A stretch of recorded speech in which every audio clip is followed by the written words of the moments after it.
Hi,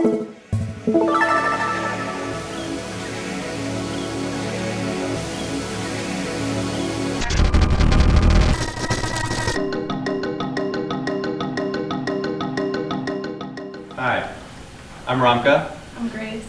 And we do Mossless together. We make photo books. I hope I'm not stepping on anything. Mossless started as a blog in 2009. We posted photographs that I liked. That back then it was just me. And just graduating from high school, I lived really far away, and I didn't know how to stay connected. And that was my way of keeping up with things. And after a while, I got bored of that, and I started interviewing a photographer every 2 days to try to step up the game a little bit, and stand out of the crowd, not look like Triangle so much, and try to create more context to the work that was swimming around the internet that kept popping up here and there, but to which there was so little context. What else? What are we going to talk about today? Today we're going to talk about our new book, issue 3. It's a really big project of ours. We've been working on it for a long time, but we're going to be talking about some of the conceptual, background to it. We're going to be talking firstly about contemporary publishing and the sort of incumbent, existent mainstream publishing, and how it can be harmful to the art world that we have today. We're going to be talking about the cultural power of the internet, and then we're going to be talking about visual conversations and then sequences. And how those interact with one another. And how photography especially is very, applies to that very much. But that'll be interesting. And then we're also going to be talking about how we can rethink art publishing as well as our book, issue 3. So what we're going to show you is this is the first image in the book. And we first saw this photo online, as with every other photo in the book, and there's over 550 photographs in it. And the reason we're showing you this is because, we're also going to show you the last photo. And you'll be able to compare what you're seeing now with that one, and just by putting those two side by side, two different photographers, two entirely different places in America, you'll be able to see a narrative arc that we'll be building just through our own sort of editing, our own structured sequence. Okay. But before we talk about that, let's talk about the awful world of publishing. Now I've worked for a couple of magazines now, and I have a fair amount of photographer friends, and the conversation comes up a lot.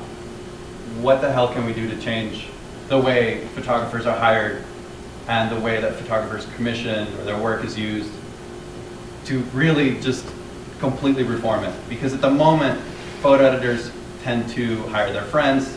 They tend to hire a small group of people they know, and it's very hard for people in the photography business who aren't getting jobs but are very, very good at what they do. It's very hard for them to get any kind of income based on the work that they're really, passionate about.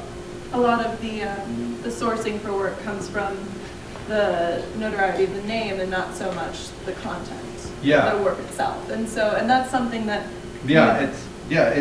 exactly. Yeah, it's there's this. Okay, let me just talk about the internet for a second. There's this paradox of having online exposure. You have a website with your work on it, your best work possible. No publisher will reprint that. Anything that's been online, a lot of established incumbent publishers, that's blacklisted. Anything that's already been published.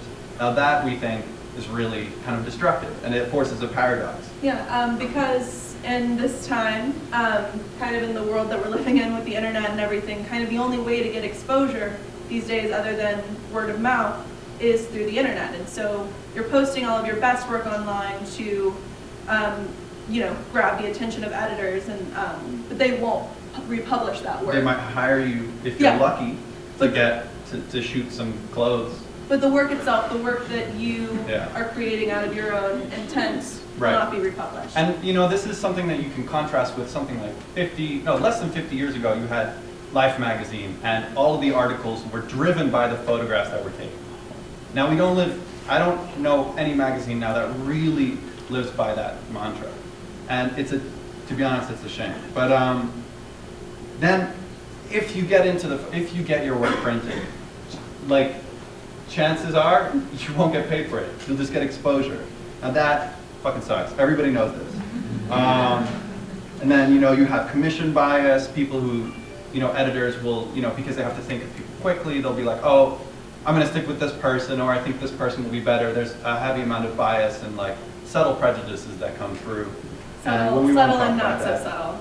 And on top of that, you have sort of editorial boxes. You know, people will feel afraid to try out new things. People are not allowed to step outside of their job description, and so on and so forth. It just has become very limited to, you know, a lot of creative ingenuity. I don't know. And then, but you know, in contrast, we have an exploding liveliness of independent publishing, where there's just the utmost fluidity possible. You know, strangely, I think still independent publishers are still kind of not optimally printing things that are online, but that is becoming more and more popular. You know, people will still want to print new things, but there is so much more fluidity, so much more openness, and I think that's really why independent publishing is blowing up right now. Okay, so now we have the internet, right? So we're all part of this group of this group of people who kind of we live online, partially at least. So, you know, so I should define what this is a little bit. You know, I think cultural power, in my definition, or in this definition, it has to do with a recognition of an image. So something that's seen by a lot of people has a lot more power than something that's just seen by 3. So the reason there's cultural power and poverty is because, you know, a really, you know, let's see, like a corrupt image, and I don't mean like technically, I mean kind of conceptually or meaningfully, can be very powerful. It can spread instantaneously. It can become bigger than any image in history in a day's time. But there's no, you know, there's no control over the medium, the meaning of it. And in a corollary situation, a really powerful image does not at all guarantee any cultural power. You know, powerful images, you know, just drift under the streams so easily. And to define powerful images, if you right, it's one with a lot of recognition. So a lot of amazing work just doesn't really get seen by people because the internet cannot guarantee it. So that causes a lot of what I see as cultural poverty. You know, all this potential for, you know, cultural greatness. I don't know, there's some really amazing photographs. I mean, that's really what we're leading up to. So let's see, what drives culture for us online? Websites like, you know, Ryder was talking about this, you know, websites and their structure. Tumblr, Facebook, or DeviantArt, or Flickr, whatever you want. The way that they're structured enforces this kind of mismatched distribution versus, you know, meaning. I don't know. I don't really know in what words to put it yet, but there is a strong friction there. And then there's the feedback issue. Yeah, that's tied heavily to it. Yeah, when you're posting your works online, or you're posting your especially I feel like in the photography community, that's where we kind of dabble most frequently. Yeah. You're posting all these works, but you're not getting any feedback other than, you know, the like, the reblog. But yeah. in terms of getting like actual constructive feedback on your work, there's right. basically nothing. It's like it's There's as no if the platform meaning for cannot this. even accrue. It's almost impossible for meaning to arise And because of it. because the internet has kind of taken over the place of, you know, the cafe or right. where people used to go to Sure. talk about these works and share these ideas. Yeah. There's really no platform for dialogue outside of the classroom anymore. Yeah. And so yeah. And even, you know, when those platforms do arise, it's always kind of hindered a little bit by, you know, the logic that has furrowed into our minds of, you know, oh, I like it or I don't. Anyway, so when we were researching issue 3 photographers, we found so many fucking amazing photographers who had not been published, who had not been really seen by that many people, who even on Tumblr and things like that had maybe 1 or 2 likes on their best photos. So the reason, what we really believe is happening is we're missing a support system for this kind of work. We're missing a support system for meaningful aesthetic creations. You know, but at the same time, you could spend, with that thinking, sorry, you could spend one day online and see way more amazing work than you could do than if you were to spend a week with printed books. I know that books are fucking amazing. There's amazing work in books, but there's just way more online. It's really overwhelming. And yeah, so how would that support system work? I think it might have something to do with republishing. So, next one. Visual conversations. Something we all take part in. And I think that's one of the things that makes our generation so fucking amazing. Sorry, I'm really swearing a lot.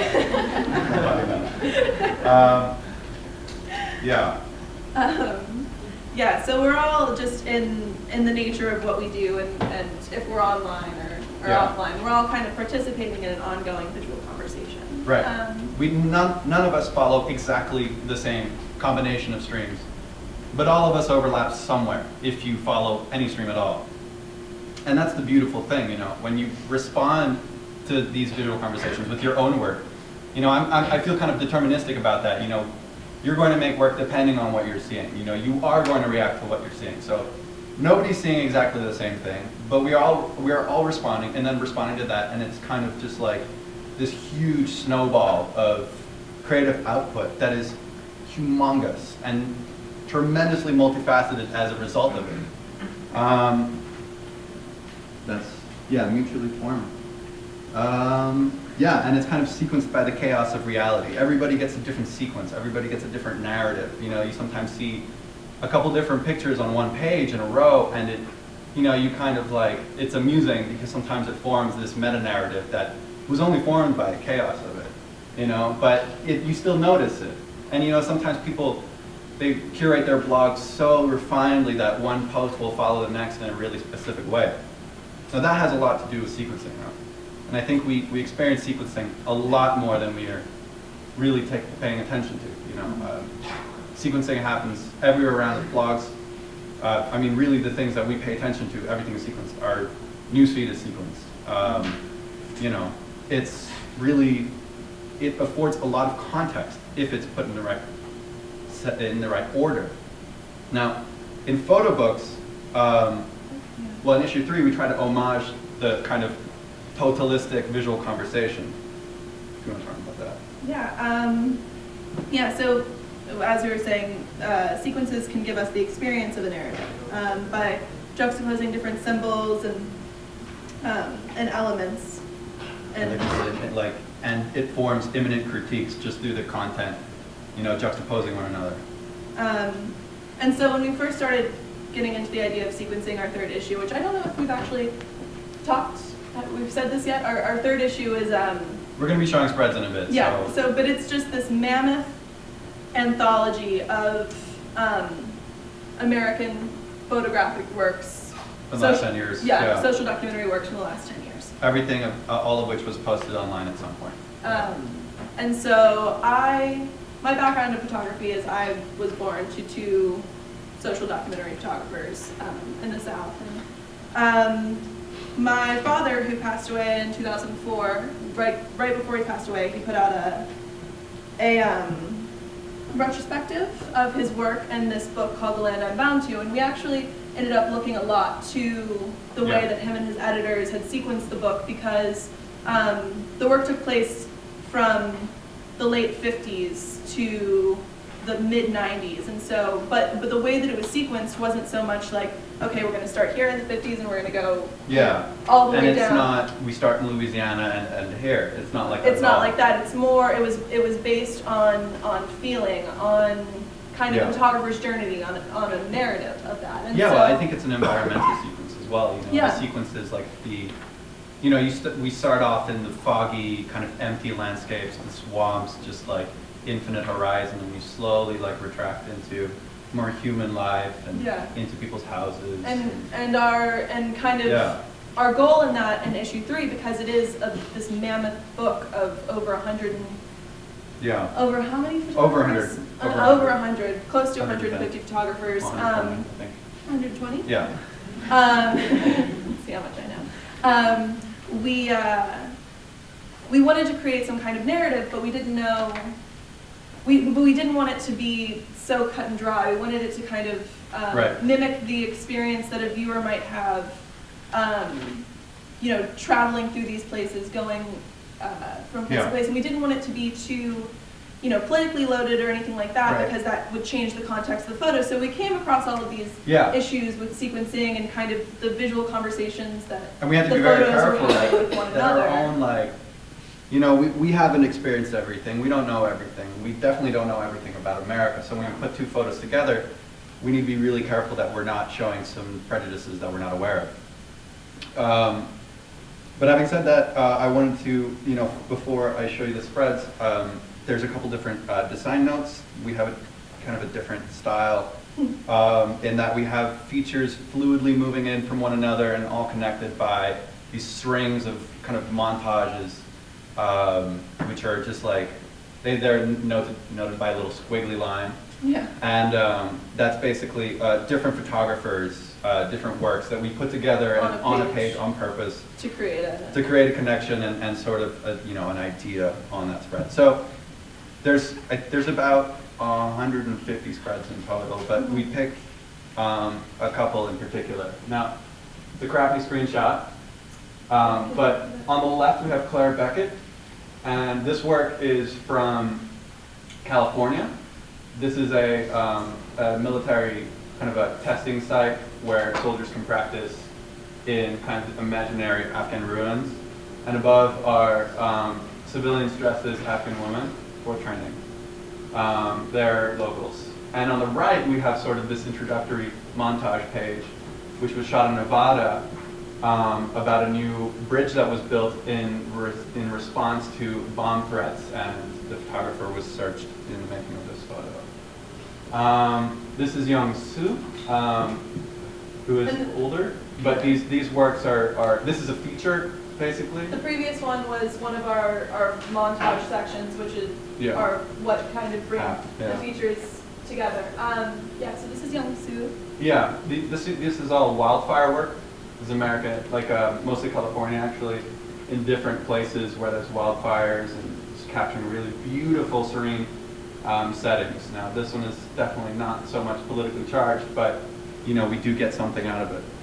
Now, here we get a more clear-cut montage. On the right, on the left, we have Mo Costello. On the far right top, that's also Mo Costello. The kind of a messed up kitchen. We have Eric Ruby with a fireplace.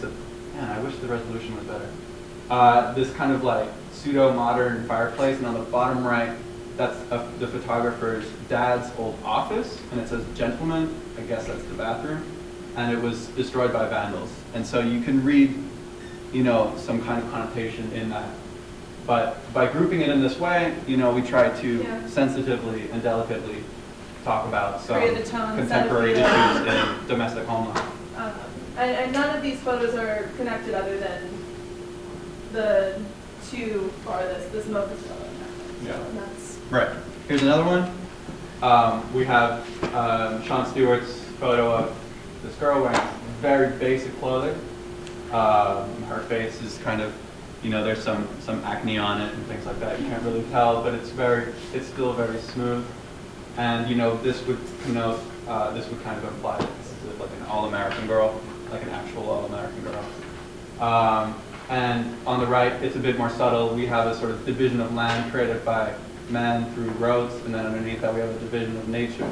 Sorry, did I say division of land? You said division of land. Division of land. Okay, then we have that again, but through nature, and then we have people that immersed in. And then, so they're a bit more subtle. So then these are some other features that we have. Daniel Shea, I don't know if you can see the nuclear plant on the bottom. I don't know if it's a refinery. It's a nuclear plant. Yeah, I think it is, yeah. Right. Oh, it's a coal refinery, I thought it was. Anyway, it's some kind of refinery, some kind of industrial element behind that house there. Daniel Shea's work is amazing. We're going to revisit that later. This is one of our favorite ones to sequence. Yeah. I don't know if you guys can read. Yeah, it's so the McDonald's billboard here says "Pucker up, sweetie," and it's and then we've got the closing of a mini mall below it, the closing of a gas station, and then this Justin Knapp's Yeah. It's Justin Knapp's photo of the overpass. The tag on it says "We're mad as hell," Yeah. which is a reference to network. Yeah, and this kind of plays into what the last spread, which is kind of the separation from men, and the alienation of nature and men. This, for instance, the reason we have this ad up is because we kind of imagine this photograph as if it was taken before advertising and sorry, I'm not phrasing that at all well. We're kind of taking the mindset that this is a natural landscape and man has blocked it. Man has put himself, or people have put themselves on the natural landscape there. This is what America looks like in a lot of places. This is the reality that we need to confront. Yeah, and you do find that when we were sourcing work for this book, a lot of photographers were kind of skillfully cropping out the billboards and the mini malls and things like that, and that's part of the American landscape now. Those are the things you need to include. Those are the things we need to confront at face value. And I know that everybody knows we have advertising. Advertising is a part of the world now, but at present moment in America's lands, it seems like this is the American art. If you go to Italy and you look at and you just walk around and you see how they just set up sculptures that lasted forever. This is our sculpture, this is what we have. This is what represents us. Even though we won't want it, we don't want it.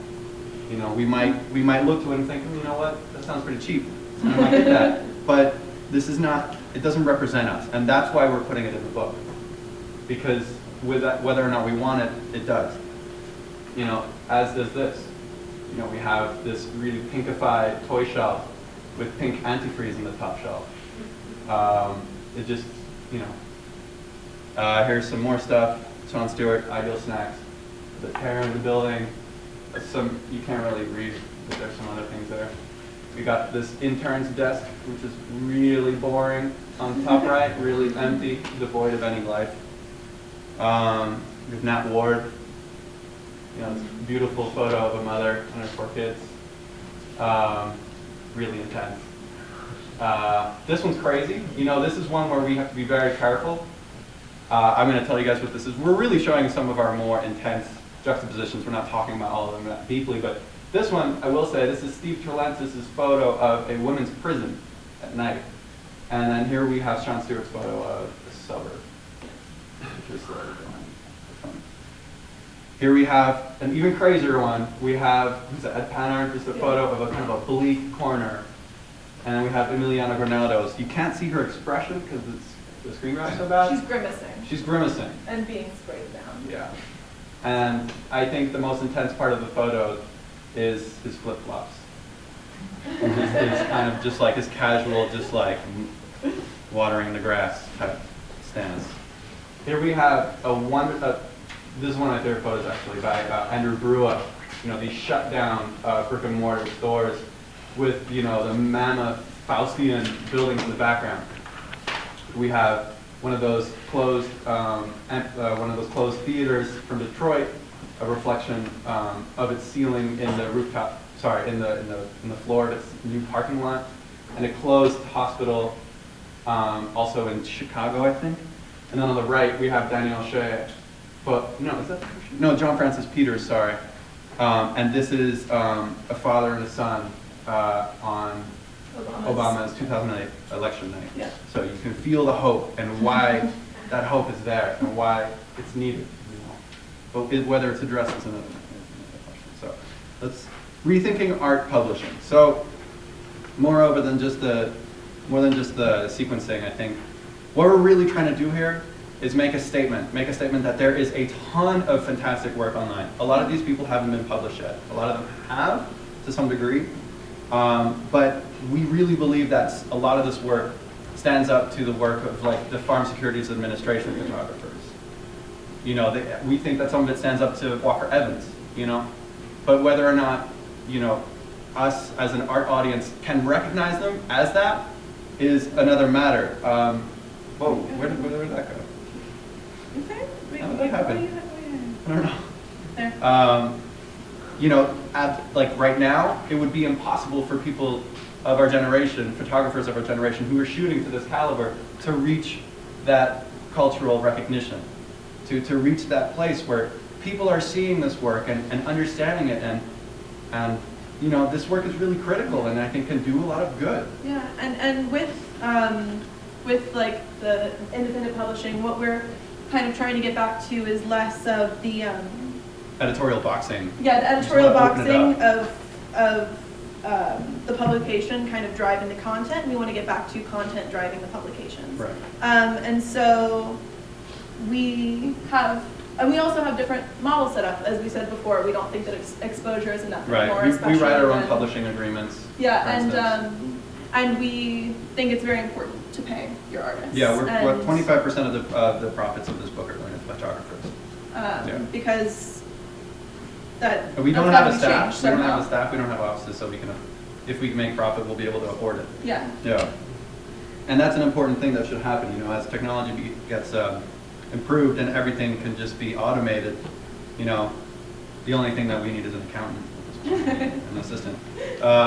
You know, these things become very possible. You don't need to pay anybody. You can pay your artists instead of just forgetting about them. So why don't we return to the last photo, which I think people already saw. This is, you know, if you remember the man walking away with a shovel over his shoulder, this is the last photo in the book. And that is what we have today. You know, and we feel like it's symbolic of not only kind of what our culture is careening towards, but also what,